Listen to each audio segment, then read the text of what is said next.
ओम शांति, ओम शांति, ओम शांति। बाबा कह रहे मीठे बच्चे, तुम डबल अहिंसक रूहानी सेना हो। तुम्हें श्रीमत पर अपनी दैवी राजधानी स्थापन करनी है। डबल अहिंसक का मतलब ना काम कटारी चलाना और ना ही बाहरी रूप से स्थूल रूप से किसी को मारना पीटना या उल्टा सुल्टा बोलना। तो दोनों तरह से हमें डबल अहिंसक बनना है। तो बाबा कहते तुम रूहानी सेना हो, डबल अहिंसक और रूहानी सेना हो।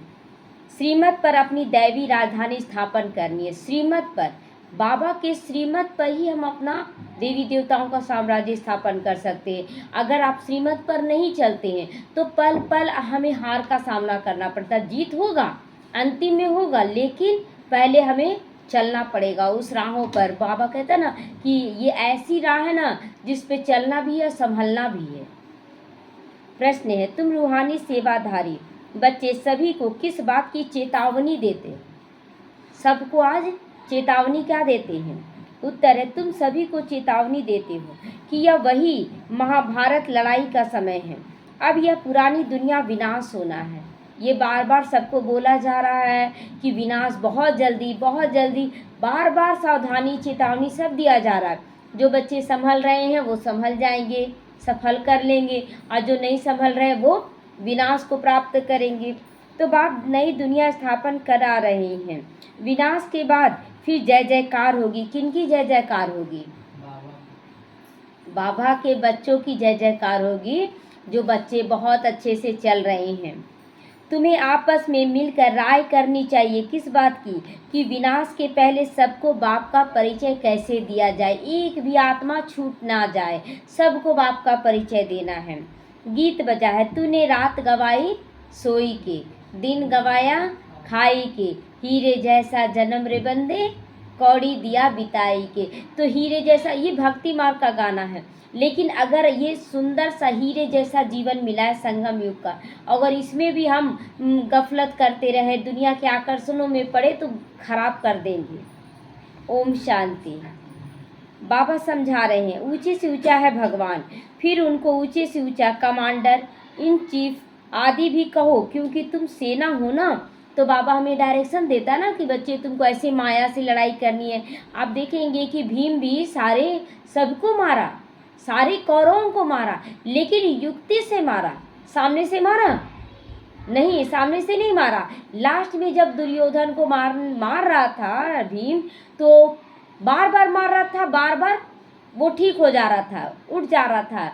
तो बाबा कहते हैं कि देखो भीम भी क्या किया कि कृष्ण डायरेक्शन दिए कि उल्टा साइड फेंको, पाँव को तोड़कर, फिर एक इधर फेंको, इधर वाला इधर फेंको, इधर वाला इधर, युक्ति बताए ना। उसी तरह यहाँ पर भी हमें पल पल युक्ति से काम लेना है। डायरेक्ट हम बोल दें कि नहीं आप तो मेरे कोई नहीं लगते हो, आप तो मेरे कोई नहीं लगते हो, ये लड़ाई का घर होगा कि नहीं? हम आत्मा है, ये हमको ज्ञान मिला है, घर वालों को ज्ञान नहीं मिला है। तो हमें युक्ति से ये सब समझना होगा। तो तुम्हारा सुप्रीम कमांडर कौन? शिव बाबा है ना हमारा, जो कि गुप्त है। तो हमें करना कैसे पड़ेगा? गुप्त करना पड़ेगा। तो यह भी जानते हो दो सेनाएं हैं, एक जिस्मानी सेना, वह तुम हो रूहानी सेना। तो जिस्मानी सेना सामने से वार करेंगे, और रूहानी सेना कौन? जो रूह दिखती नहीं है। तो रूहानी सेना से हम लोगों को वार करना है। तो वह हद का है तो तुम बेहद के हो, वो हद का है तो हम बेहद के हैं। वो तो हद का चलो बाहरी देशों से मुकाबला करा, लेकिन हम जो रूहानी सेना बने हैं वो पूरे विश्व को मुक्ति दिलाने के लिए बने हैं। तो जनरल भी हैं, लेफ्टिनेंट भी हैं। बच्चे जानते हैं हम श्रीमत पर राजधानी स्थापन कर रहे हैं। लड़ाई आदि की कोई बात नहीं, यहाँ लड़ाई करने की बात है? लड़ाई तो करनी ही नहीं है, बाहर से कोई लड़ाई नहीं करनी है, जो करना है गुप्त करना है।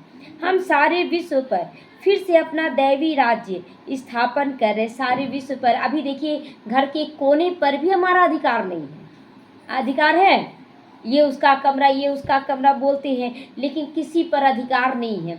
लेकिन अभी बाबा हम लोगों को जो तैयारी करा रहा है वो पूरे विश्व पर अधिकार करवा रहा है। तो श्रीमत पर लेकिन चलेंगे तभी विश्व पर अधिकार कर पाएंगे। अगर श्रीमत पर नहीं चल रहे हैं, आधा अधूरा ज्ञान, कहने का मतलब एक कच्चा फल कैसा लगता है? अच्छा लगता है खाने में कच्चा फल, लेकिन वही फल पक जाता है तो कितना मीठा हो जाता है। तो जब तक हमारे अंदर पूरा ज्ञान नहीं है, हम विजयी नहीं बन पाते हैं, हार खानी पड़ती है। इसीलिए पहले समझना है श्रीमत को। तो कल्प कल्प हमारा ये पाठ बचता है। यह सब है बेहद की बातें। उन लड़ाइयों में यह बातें नहीं होती है। वहाँ तो जो लड़ाई करते, बंदूक चला दिया, तलवारबाजी कर दिया, वो सब है। लेकिन यहाँ तो बहुत युक्ति से चलना पड़ता है। तो ऊंची से ऊंचा बाप है। उनको जादूगर, रत्नागर, ज्ञान का सागर भी कहती हैं। जादूगर कहते हैं ना, जादू कर दिया ना, एक सेकंड में जो हम फंसे हुए थे सारे, ये मेरा पति, मेरी पत्नी, मेरा माँ बाप, सेकंड में निकाल दिया कि बच्चे तुम आत्मा हो। जादूगरी है। रत्नागर, ज्ञान रत्नों की थालियाँ भर भर कर दे रहा है, जिससे हमारे जीवन में सुख शांति अपार हो रहा है। फिर ज्ञान का सागर है। ज्ञान कितना दे रहा है कि पूरे कल्प के लिए हम तैयार हो जा रहे हैं। तो बाप की महिमा अपरम अपार है। तुम्हें बुद्धि से सिर्फ बाप को याद करना है। माया भुला देती है, माया गफलत करवा देती है। तुम हो डबल अहिंसक रूहानी सेना। अहिंसक का मतलब क्या होता है? जो लड़ाई झगड़ा ना करे ना। तो हमें तो मुख से भी मीठा बोल बोलना है और तन से भी सबके साथ अच्छा व्यवहार करना है। लेकिन लड़ाई कहाँ करनी है? किससे लड़ाई करनी है? माया से ना। माया दिख रही है क्या? माया नहीं दिख रही है। हमारे अंदर विकार या सामने वाले का विकार, तो उससे हमको लड़ाई करना है, लेकिन वो विकार दिख नहीं रहा है, तो गुप्त लड़ाई करना होगा ना। तो तुमको यही ख्याल है कि हम अपना राज्य कैसे स्थापन करें, ये ख्याल चलना चाहिए। ड्रामा जरूर कराएगा, लेकिन ड्रामा लास्ट में करा देगा तो क्या फल पाएंगे? अभी से ही करेंगे तब तो फल पाएंगे ना। तो पुरुषार्थ तो करना होता है ना। तो पुरुषार्थ मतलब क्या? आत्मा को कैसे शक्तिशाली बनाया जाए, आत्मा को कैसे नियम मर्यादाओं पे चलाया जाए, ये सब पुरुषार्थ है। जो अच्छे अच्छे बच्चे हैं, आपस में राय करनी चाहिए आपस में कि कैसे हम चले। क्योंकि देखिए, जैसे कि मेकअप कर लेते हैं, तो मेकअप करने के बाद भी सबसे पूछे कैसा लग रहा है, ठीक लग रहा है ना, कोई दाग तो नहीं ना, कुछ मेकअप इधर उधर तो नहीं है ना, बोलते हैं ना। तो हम एक दूसरे से पूछते हैं। आईना देख लिए तो भी थोड़ा संतुष्टि नहीं होता, तो एक दूसरे से पूछते हैं। उसी तरह यहाँ भी बाबा कहता है आपस में राय करो, एक दूसरे से पूछो कि मेरे से कहाँ गलती हो रही है। एक दूसरे का हम लोग समझ सकते हैं। तो माया से युद्ध तो अंत तक तुम्हारी चलती रहेगी। यह भी जानते हो महाभारत लड़ाई होनी ही है जरूर, नहीं तो पुरानी दुनिया का विनाश कैसे होगा? लड़ाई होगा तब तो वैराग्य आएगा ना। अगर परिवार में शुद्ध प्रेम, पवित्रता सब कुछ आ जाए तो आप यही रम जाएंगे कि हाँ मेरा सब कुछ ठीक है। लेकिन बीच बीच में कुछ ना कुछ नोक झोंक होता है ना, नहीं अभी इस दुनिया में नहीं रहना, हमें तो नई दुनिया में जाना है। तो बाबा हमको श्रीमत दे रहे हैं, हम बच्चों को फिर से अपना राज्य भाग स्थापन करना है। इस पुरानी दुनिया का विनाश होकर फिर भारत में जय जयकार होगी बाबा के बच्चों की, जिसके लिए तुम निमित्त बने हो। अभी हम लोग निमित्त बन रहे हैं विश्व परिवर्तन के लिए। लास्ट में जय जयकार होगा कि इन लोगों ने पहचाना, इन लोगों ने श्रीमत का पालन किया, हम तो कुछ नहीं कर पाए। तो आपस में मिलना चाहिए, बाबा के बच्चों को आपस में मिलना चाहिए, राय मशवरा करना चाहिए कि कहाँ गलत कहाँ सही है, क्या करें, कैसे कैसे हम सेवा करें। सभी को बाप का पैगाम सुनाएं कि अब इस पुरानी दुनिया का विनाश होना है, बाप नई दुनिया स्थापन कर रहे हैं। लौकिक बाप भी नया मकान बनाते हैं तो बच्चे खुश होते हैं कि नहीं? बच्चे खुश होते हैं। वह है हद की बातें। तो यह सारे विश्व की बातें हैं। बाबा कहता वो तो हद की बातें हैं, नया मकान, एक मकान बना लिया, चलो हो गया। और यहाँ तो बाबा पूरे विश्व का मालिक बनवा रहा है। तो नई दुनिया को सतयुग और पुरानी दुनिया को कलयुग कहा जाता है। अब पुरानी दुनिया है तो मालूम होना चाहिए कि बाप कब और कैसे आकर नई दुनिया स्थापन करते, ये सब मालूम होना चाहिए कैसे स्थापन कर रहे। बाबा के बच्चे तो जान गए कि बाबा आया हुआ है, लेकिन बार बार हार होती है, बार बार दिल शिकस्त हो जाते हैं हम। तो बाबा कहते हैं कि कैसे करवा रहा है उसको भी तो जानना पड़ेगा ना। तो तुम्हारे में लेकिन नंबरवार अनुसार जानते हैं, नंबरवार पुरुषार्थ अनुसार जानते हैं। सारे बच्चे एक जैसा जान रहे हैं? अगर सारे बच्चे अच्छे से जान जाए ना तो पल पल उनकी विजय हो जाए और नंबर 1 में पहुंच जाएंगे। तो बड़े से बड़ा बाप है। बाकी फिर नंबरवार महारथी, घुड़सवार, प्यादे हैं। नंबरवार महारथी याद है ना कि महारथी किसको कहा जाता है, घुड़सवार किसको कहा जाता है, प्यादा किसको कहा जाता है? प्यादा कौन? केवल ज्ञान सुनने वाला, केवल वो प्यादा है और हमेशा सैनिक की तरह वो दौड़ेगा। और घुड़सवार कौन? हाँ, जो मन बुद्धि को कंट्रोल कर लिया है वो घुड़सवार। और हाथी सवारी कौन? शरीर को भी मन बुद्धि को भी। नहीं नहीं, उसको महारथी। सर्व कर्मेंद्रियों को जो कंट्रोल कर रहा है। हाँ, में भी और स्कूल में। नहीं नहीं, ये महारथी है। हम हाथी सवारी पूछे।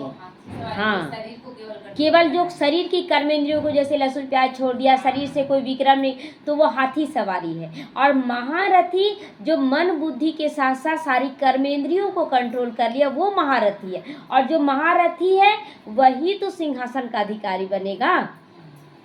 तो कमांडर, कैप्टन, यह तो सिर्फ मिसाल देकर समझाया जाता है। और यहाँ पर प्यादा, घुड़सवार, हाथी सवार, महारथी बोला जाता है। तो बच्चों को आपस में मिलकर राय निकालनी चाहिए, सबको बाप का परिचय कैसे दें। यह है रूहानी सेवा। हम अपने भाई बहनों को चेतावनी कैसे दें कि बाप नई दुनिया स्थापन करने के लिए आए हैं। पुरानी दुनिया का विनाश भी सामने खड़ा है। यह वही महाभारत लड़ाई है। मनुष्य तो यह भी नहीं समझते कि महाभारत लड़ाई के बाद क्या हुआ, ये नहीं समझते। लोग तो समझते हैं कि फिर पहाड़ों पर चढ़े पांडव और गल मरे। तो तुम अभी फील करते हो ना कि अभी हम संगम पर पुरुषोत्तम बन रहे, आत्माओं में भी उत्तम बन रहे कि नहीं। पहले तो जैसे ही चुना गया तो अनेक करोड़ आत्माओं में भी उत्तम हो गए। उसके बाद जब हम धारणा अच्छे से करने लगे तो ब्राह्मणों में उत्तम हो गए। अब उस छाटे हुए कोटों में कोई में भी जब हम विशेष पुरुषार्थ करते हैं तब हम विशेष तक पहुँचते, यानी सिंहासन के अधिकारी। तो सिंहासन तक कितनी आत्माएं आएंगी? बहुत थोड़ी, 1-2। तो अब बाप आए हैं पुरुषोत्तम बनाने। इसमें लड़ाई आदि की कोई बात है क्या? किसी से लड़ाई करे, हमको करना है, ये करने देगा माया? हाँ, उससे तो गुप्त लड़ाई करना होगा ना। तो बाप समझाते, बच्चे पतित दुनिया में एक भी पावन नहीं हो सकता और पावन दुनिया में कोई भी एक पतित नहीं हो सकता है। इतनी छोटी सी बात भी कोई समझते नहीं। तुम बच्चों को सभी चित्रों आदि का सार समझाया जाता है, सारे चित्रों का सार समझाया जाता है।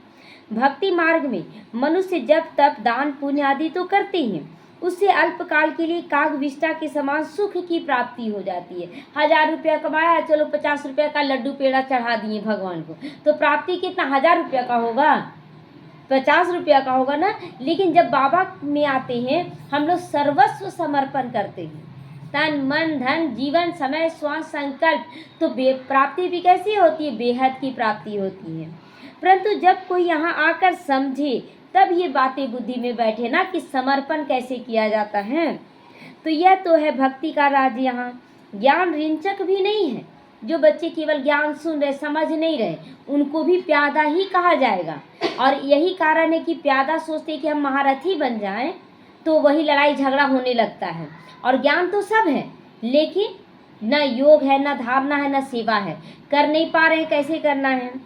जैसे पतित दुनिया में पावन एक भी नहीं, वैसे ज्ञान भी एक के सिवाय और कोई में नहीं है।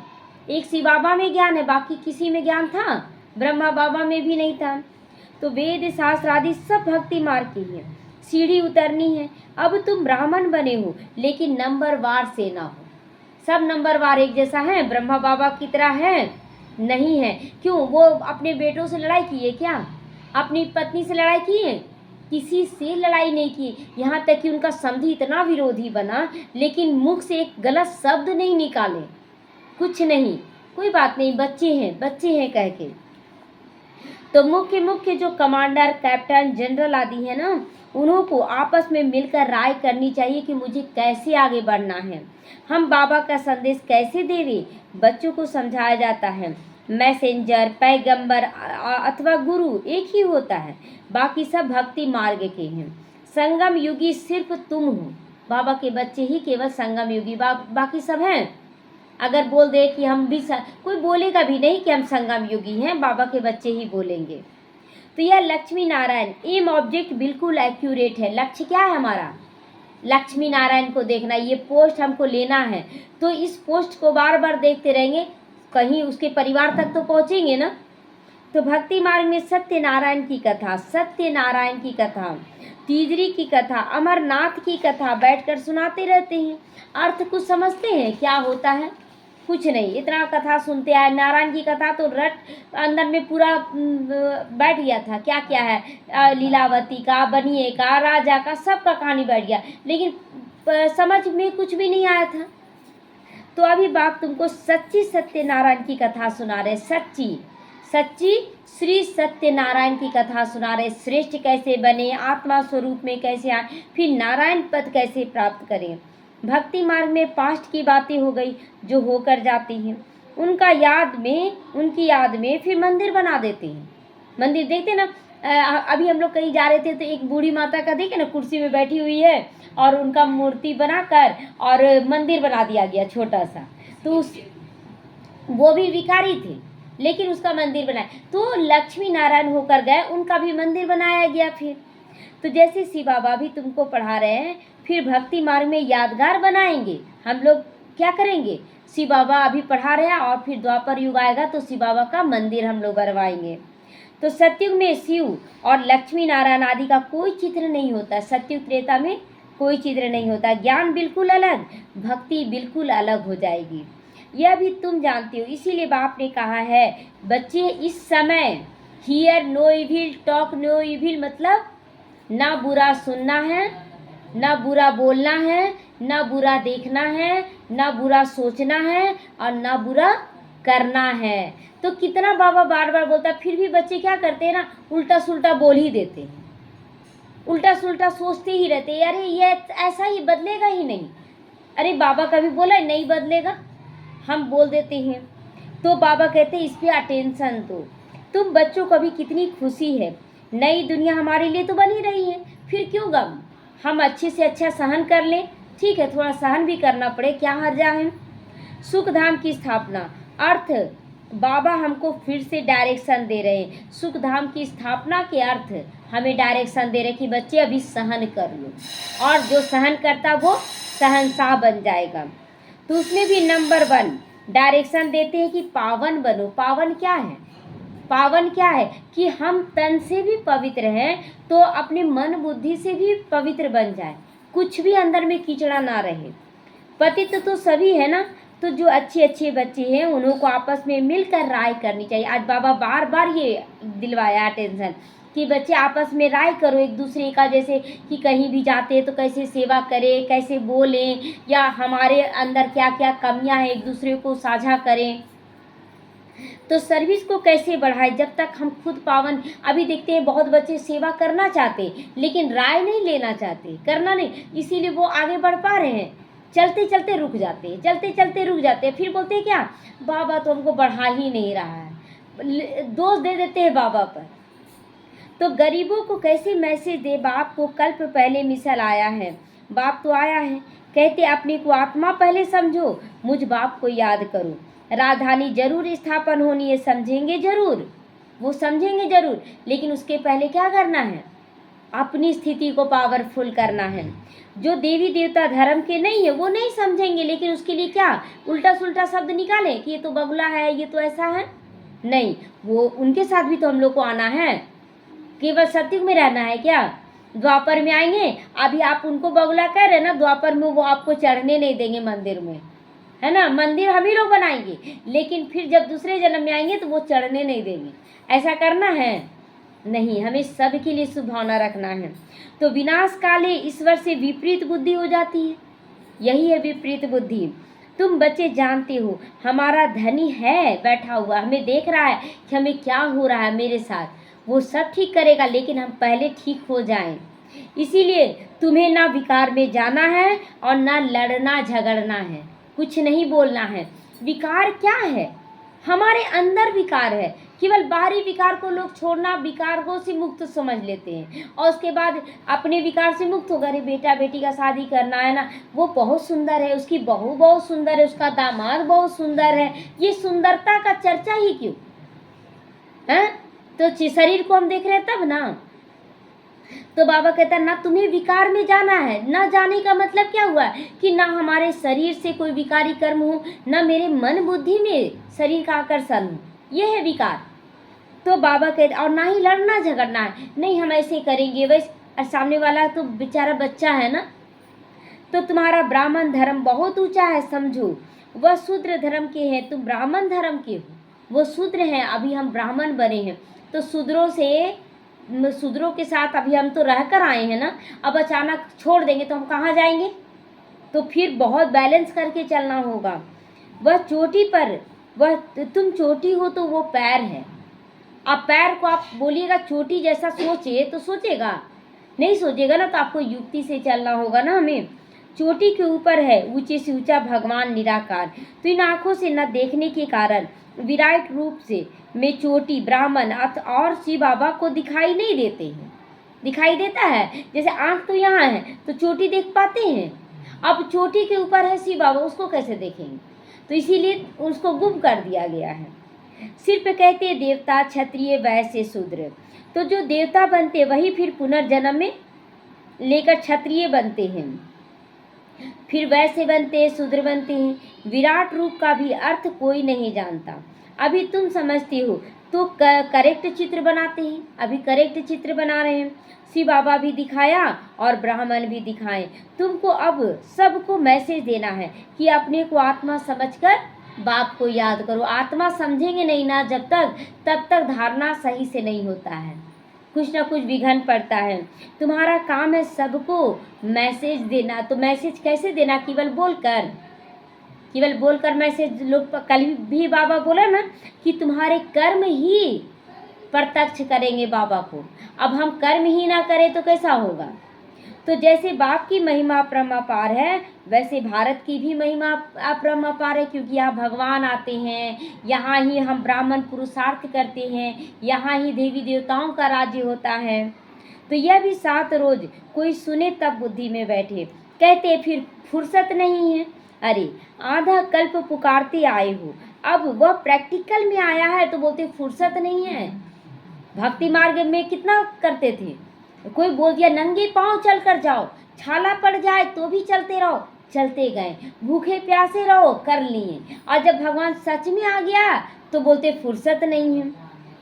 तो बाप को आना ही है अंत में, यह भी तुम ब्राह्मण जानते हो। क्यों, लेकिन भक्ति करते करते इतना हम लोग थक गए ना, इतना लोग उलझा दिया कि उसके पास जाओ तो आज क्या सच भी देखते हैं तो लगता है कि झूठ तो नहीं है, इसीलिए मूंझते हैं। तो बाबा हमें दोषी नहीं मानता है। तो यह भी तुम ब्राह्मण जानते हो। नंबरवार पुरुषार्थ अनुसार पढ़ाई शुरू की और निश्चय हुआ, मासुक आया हुआ जिसको हम पुकारते थे, जरूर कोई शरीर में आया होगा। उनको अपना शरीर तो है नहीं, शिव बाबा को अपना शरीर नहीं है, तो और कृष्ण का शरीर यहाँ होता नहीं, वो तो सतयुग में आएगा। तो आएंगे किसके तन में, तो पतित शरीर में आएंगे ना। तो इसीलिए कहा जाता है बूढ़े ब्राह्मण बनकर कंचन महल की ओर, है ना। तो बाप कहते मैं इनमें प्रवेश कर तुम बच्चों को सृष्टि चक्र की रचयिता का और रचना का नॉलेज देता हूँ। यह और कोई नहीं जानता, ये पढ़ाई है। बहुत सहज करके बाबा समझा रहे, कितना सहज हो गया। पहले कुछ समझ में आता था, कुछ नहीं समझ में आता था, अभी बाबा टोटल समझा रहा है। तो बाबा कहते हैं हम तुमको कितना धनवान बनाता हूँ, कल्प कल्प तुम्हारे जैसा पवित्र और सुखी कोई नहीं बनता है। इतना पवित्र कोई बनेगा, भक्ति मार्ग में भी इतना पवित्र कोई नहीं बनेगा। तो तुम बच्चे इस समय सभी को ज्ञान दान देते हो। बाप तुम्हें ज्ञान रत्नों की थालियां भर भर कर दान दे रहा है, रोज कितना दान कर रहा है ज्ञान का। फिर तुम दूसरों को देते हो, भारत को स्वर्ग बनाते हो। तुम अपने ही तन मन धन से श्रीमत पर भारत को स्वर्ग बना रहे हो। केवल ये तो नहीं बोला बाबा कि तन मन धन से स्वर्ग बनाते हो, बाबा क्या बोला कि अपने ही तन मन धन से और श्रीमत पर चलकर स्वर्ग बनाते हो। तो कितना ऊंचा कार्य है ना। तो तुम गुप्त सेना हो, बाबा क्लियर कर रहा है कि सामने से बोल बोल कर नहीं कर सकते हैं। हम कैसी सेना है, गुप्त सेना है, तो गुप्त रूप से न वार करना होगा, किसको भी पता नहीं। तुम जानते हो हम विश्व की बादशाही ले रहे हैं, श्रीमत द्वारा श्रेष्ठ बनते हैं। अब बाप कहते बच्चे माम एकम याद करो, मुझे एक को याद करो। श्री कृष्ण तो कह ना सके, वह तो प्रिंस है ना, श्री कृष्ण तो कह ना सके, तुम प्रिंस बनते हो। सत्युग त्रेता में पवित्र प्रवृत्ति मार्ग, वहाँ भी गृहस्थ होगा लेकिन पवित्र होगा, वहाँ कोई विकारी नहीं होगा। ना नर ना नारायण। अब पवित्र राजाएं, पवित्र राजा रानी लक्ष्मी नारायण की पूजा करते। जब द्वापर युग आएगा तो राजा रानी बनेंगे, लेकिन लक्ष्मी नारायण की पूजा करेंगे। वो भी राजा थे, वो भी राजा, लेकिन अंतर क्या था? पवित्रता का अंतर था। तो पवित्र प्रवृत्ति मार्ग वालों का राज्य चलता है। फिर होता है अपवित्र प्रवृत्ति मार्ग, आधा आधा है ना। सत्युग त्रेता चलेगा पवित्र राज्य और द्वापर कलयुग चलेगा अपवित्र राज्य। तो दिन रात का अंतर हो गया। लाखों वर्ष की बात हो तो फिर आधा आधा हो ना सके। अगर कलयुग लाखों वर्ष हो गया तो फिर आधा आधा कैसे करेंगे? लाखों वर्ष हो तो फिर हिंदू जो वास्तव में देवता धर्म की हैं उनकी संख्या तो बहुत बड़ी होनी चाहिए, लेकिन संख्या नहीं है, अनगिनत हो जाना चाहिए। अभी तो गिनती कर लेते हैं ना, कितनी करोड़, आज बोलते हैं ना लगभग 850 करोड़ बोलते हैं। तो यह भी ड्रामा में नूंद है। फिर होगा, मौत सामने खड़ा है। यह वही महाभारत लड़ाई है जो आपस में मिलकर सेवा का प्लान बनाना है। सेवा भी करते रहते हैं, नए नए चित्र निकालते, प्रदर्शनी करते हैं। अच्छा, फिर क्या किया जाए? ये सब चित्र बना दिया गया, सबको संदेश दिया गया, उसके बाद क्या करना है? अच्छा, रूहानी म्यूजियम भी बना लो। अभी तो बाबा, ये तो उस समय का था, अभी क्या बाबा बोला? प्रोजेक्टर ले आओ प्रोजेक्टर से सबको दिखाओ, तो खुद देख कर जाएंगे, फिर औरों को भी भेजेंगे ना। बहुत अच्छा लगा, बहुत अच्छा महसूस हुआ, तो प्रोजेक्टर से बहुत अच्छी सेवा होती है। गरीब अथवा साहूकार धर्माऊ तो निकालते हैं ना। देखिए भक्ति मार्ग में भी जो कमाई होता था तो उसमें धर्माऊ निकाला जाता था। चलो हर दिन का कमाई से चलो इतना निकाल दिया जाए। तो यहाँ भी हम बच्चों को क्या करना है कि जो भी कमाई हो उसमें धर्माऊ बाबा के कार्य के लिए जरूर निकालना है। साहूकार जास्ती निकालेंगे, इसमें भी ऐसे हैं। यहाँ पर जो साहूकार होंगे बहुत अच्छे से, तो हम क्या सोचे, गरीब है कि साहूकार हैं? हमेशा बोले इस मामले में हम साहूकार हैं, हमको बहुत कुछ दे देना है, हमको बहुत कुछ लगाना है। तब ना साहूकार अगर बोलेंगे बाबा हम तो गरीब हैं, हम तो इतना ही देंगे, तो ये भी बोलना सोचना रॉन्ग है। तो इसमें भी ऐसे हैं। ये साईं बाबा का कहानी है ना कि जो एक धर्म गुरु था वो साईं बाबा को बोला कि हम आपका मंदिर बनाएंगे, और बहुत सारा धन था, पूरा कमरे में धन भरा हुआ था। तो जब एक लड़की थी वो उपले बेचती थी, और उपले बेचती थी तो वो दिन भर में 10-15 रुपया कमाई होगी, और वो बोली ना कि लीजिए ना मेरा भी लगा दीजिए मंदिर बनाने में, हम साईं को बहुत प्यार करते हैं। तो हंसने लगा, मतलब इतना में मंदिर बन जाएगा, और उसको दे दिया। तो रोने लगी। तभी साईं आए, बोले कि भिक्षाम देही बोले, और जैसे ही वो धर्म गुरु जो था बोला कि आपको भिक्षा मांगने का क्या ज़रूरत है, हम लाइए ना आपका झोला भर देते हैं। भक्ति मार्ग का ये कहानी है। तो वो जब भरने लगा तो जैसे ये कमरा भरा हुआ तो उसमें एक कोना भर लाया, तो वो जैसे ही थैला में गया उतना ही कोना लिया, और लाता जा रहा, भर ही नहीं रहा। और जैसे ही वो लड़की, फिर लड़की को बोला कि अब तुम डालो, वो तो दिन भर का पूरा कमाई था, वो जैसे ही डाली झोला भर गया। तो ये कैसे? बोले ये संपूर्ण समर्पण की, तुम तो कोना दे रहे हो। उसी तरह यहाँ भी है। तो साहूकार जास्ती निकालेंगे, इसमें भी ऐसे हैं। कोई 1000 निकालेंगे, कोई कम भी निकालेंगे, कोई तो 2 रुपया 5 रुपया भी डालते हैं। तो जो जितना डालेंगे उतना ही हकदार बनेंगे ना। कहते हैं 1 रुपये का ईंट लगा देना, तो उस समय 1 रुपये का भी महत्व था 1936 में, है ना, बहुत महत्व था। और अभी 1-2 रुपया का तो महत्व है नहीं। अब आप समझना है कि हमें कितना करना है। तो ये बाबा कहता है 21 जन्मों के लिए जमा करना है, ये गुप्त कमाई है, समझ में जिसको आ गया वो समर्पण करता है। गरीब का और साहूकारों का, गरीब का 1 रुपया और साहूकारों का 1000 बराबर होगा। तो गरीब के पास है ही थोड़ा तो क्या कर सकते हैं। अब गरीब के पास थोड़ा तो उसी के अनुसार ना समर्पण करेंगे। हिसाब लेकिन रखा जाएगा, हिसाब रखा जाएगा। व्यापारी लोग धर्माओं निकालते, अब क्या करना चाहिए? अब बाबा हम लोगों से पूछता है कि अब हम लोगों को क्या करना है। तो अपने आप को चेक करना है कि हम कितना समर्पण कर सकते हैं। बाबा को मदद देनी है कि नहीं? मदद देनी है ना। तो बाद में बाप फिर रिटर्न में कितना देगा?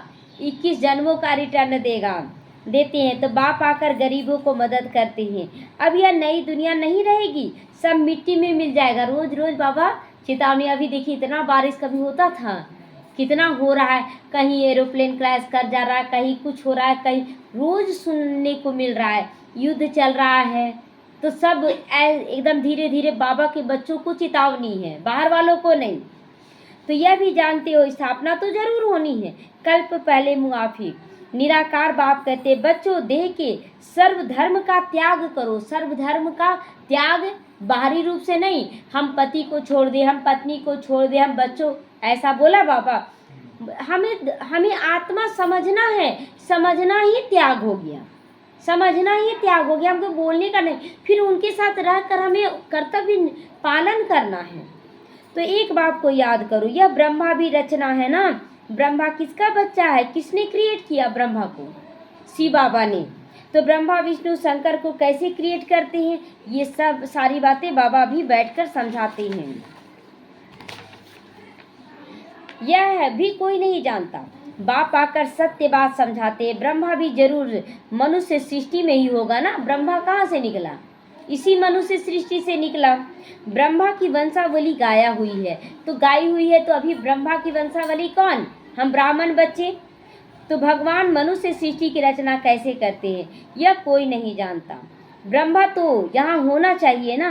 तो बाप कहते जिसमें हमने प्रवेश किया, यह भी बहुत जन्मों के अंत वाला है। मतलब 84 जन्म लिया, 84 जन्म में 60 साल जी लिया, तो अंतिम जन्म में पहुँचा ना, ब्रह्मा बना ब्रह्मा बाबा। तो अंतिम जन्म में आने वाला है। इसने पूरे 84 जन्म लिए, एकदम शुरू से लेकर अंतिम तक रहा। ब्रह्मा कोई क्रिएटर लेकिन नहीं है, हम लोगों को क्रिएट किया। वो कौन क्रिएट किया? हम लोगों को कौन जन्म दिया? शिव बाबा, उनके ज्ञान द्वारा हम लोग जन्म लिए। तो क्रिएटर तो एक निराकार है, आत्माएं भी निराकार हैं। तो यह तो अनादि है, किसी ने क्रिएट नहीं किया है। फिर ब्रह्मा कहाँ से आया? बाप कहते हैं मैंने इनमें प्रवेश कर नाम बदली किया। बाबा दादा लेख राज जो थे, तो जब बाबा के ज्ञान में आए तो उनका नाम बदली हुआ। तो क्या नाम पड़ा? ब्रह्मा नाम पड़ा। उनका नाम था दादा लेखराज। तुम ब्राह्मणों के भी नाम बदली किए गए थे, बाबा ब्राह्मणों का भी नाम बदली किया था ना। लेकिन क्या हुआ? छोड़ छोड़ के चले गए बहुत, तो नाम रखना बंद हो गया। अब जो जो नाम है ना, अभी वही समझे कि बाबा नाम दिया है। तो सबका नाम सुंदर है कि नहीं? सबका नाम सुंदर है। तो तुम हो राज ऋषि। राज ऋषि का मतलब क्या हुआ? हम अपने ऊपर राज्य करने वाले हैं, सारी कर्मेंद्रियों पर। और ऋषि का मतलब है कि किसी भी चीज़ में आसक्ति ना हो, अब एकदम वैराग्य हो। मतलब मोबाइल है, और अगर मोबाइल में फंसे हुए हैं, कल को मोबाइल भुला जाए ना, तो आप त्राहिमाम करेंगे, है ना, हाय हुसैन मचा देंगे, मोबाइल भुला गया, मोबाइल अब कुछ नहीं सूझ रहा, बाबा काहे नहीं बचाया। तो फिर वैराग्य था? नहीं था।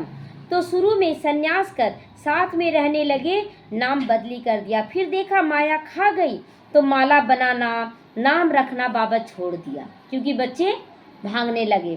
तो आजकल दुनिया में हर बात में ठगी भी बहुत है ना, लोग फंसा लेते हैं।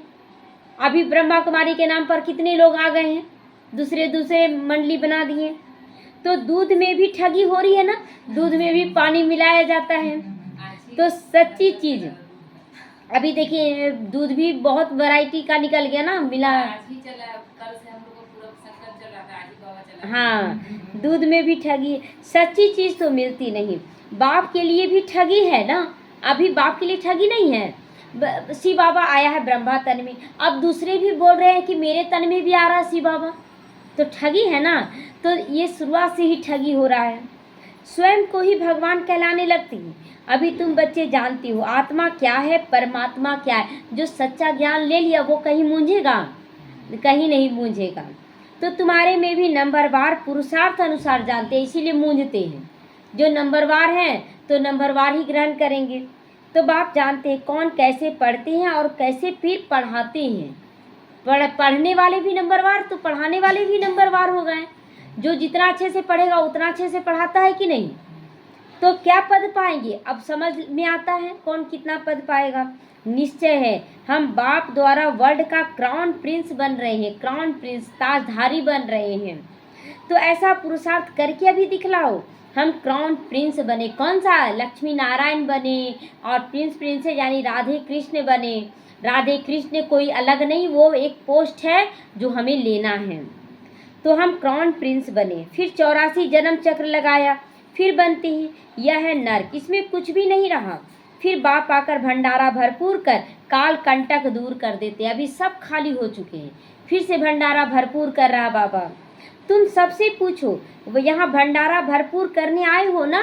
सबसे पूछना है कि आप भंडारा भरपूर करने आए हो? कौन सा भंडारा?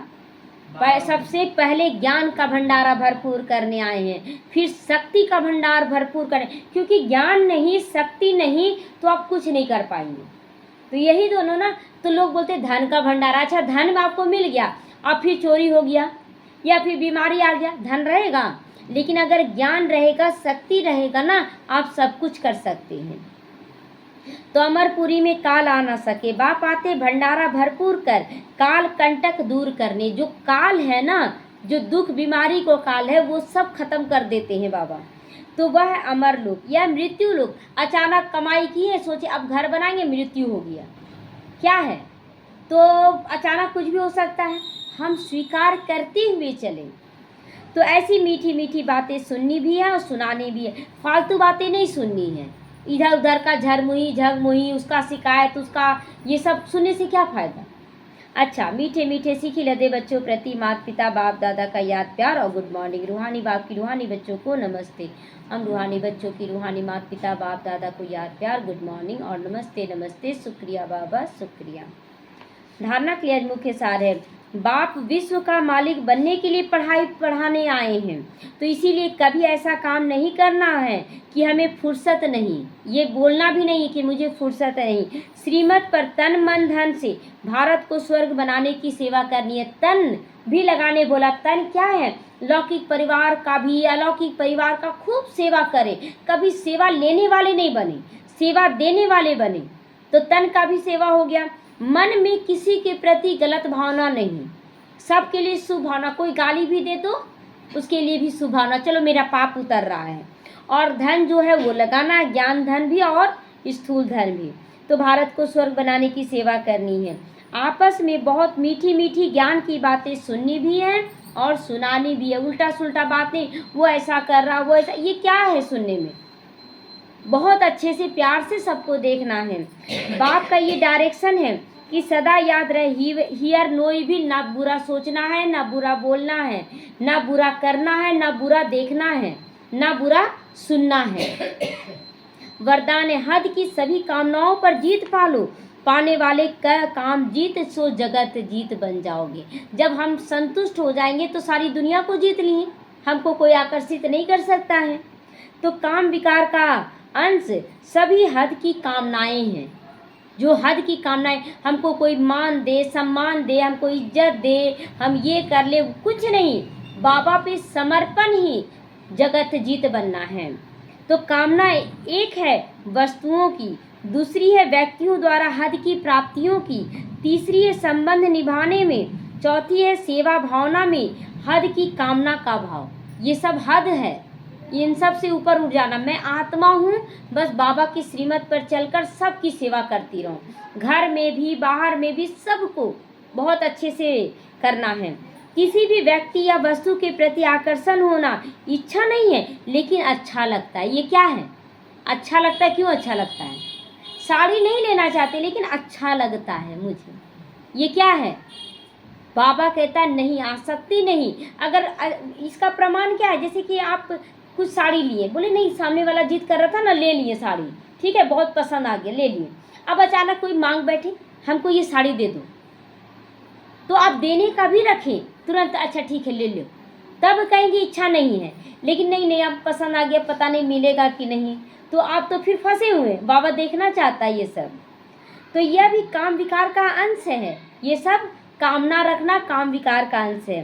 तो जब ये सूक्ष्म अंश भी समाप्त हो जाए, तब कहेंगे काम जीत बनना। कोई परवाह नहीं कैसा हम कपड़ा पहने, मतलब साफ सुथरा कपड़ा, ढंग का कपड़ा रहे, लेकिन ये नहीं कि हमको ऐसा कपड़ा चाहिए, वैसा पहनना है, कुछ नहीं। हमारे चेहरे चलन से लोग हमको चाहेंगे, कपड़ों से नहीं, सुंदरता से नहीं। स्लोगन है, दिल की महसूसता से दिलाराम, बाप का आशीर्वाद लेने वाले अधिकारी बनो। दिल की महसूसता, दिल की महसूसता मतलब किसी का दिल जीत लो, तब जाके दिलाराम का दिल जीतेंगे। अव्यक्त इशारे, संकल्पों की शक्ति। आज आगे दूसरा आ गया है, अव्यक्त इशारे। संकल्पों की शक्ति जमा कर श्रेष्ठ सेवा के निमित्त बनो। मन जो स्वयं एक सूक्ष्म शक्ति है, वह कंट्रोल में हो। मन में गंदगी है तो कंट्रोल नहीं है। मन में कोई गलत भावना नहीं आना चाहिए, अर्थात ऑर्डर प्रमाण कार्य करे तो पास विद ऑनर अथवा राज्य अधिकारी बन जाओगे। अगर मन में किसी के प्रति कोई गंदगी नहीं, केवल भावना शुद्ध है, तो आप राज्य अधिकारी बन जाएंगे। संकल्प शक्ति को जमा करने के लिए जो सोचो वही करो। सोच रहे हैं कि बाबा सबका कल्याण हो, आज जब कोई गाली देने आया, ये तो ऐसा है वैसा है बोल दिए, तो फिर आप विश्व कल्याणकारी बनेंगे? तो स्टॉप कहो तो स्टॉप हो जाए संकल्प। कोई गाली दे रहा है, अपने आप को स्टॉप, मुझे कुछ नहीं बोलना है, स्टॉप हो जाए। तो सेवा का सोचो तो सेवा में लग जाए। बस सेवा में सोचो, क्या सेवा? कि बाबा ये गाली देने आया है, इसको आपको सुभावना देना है, तो सेवा में लग जाए। तो परम धाम का सोचो तो परम धाम पहुंच जाए। ऐसी कंट्रोलिंग पावर अपने अंदर लानी है। तो बाबा कहते हैं ऐसी कंट्रोलिंग पावर को बढ़ाओ कि कोई भी गलत संकल्प ना आए, किसी के प्रति कुछ गलत भाव ना आए। ओम शांति।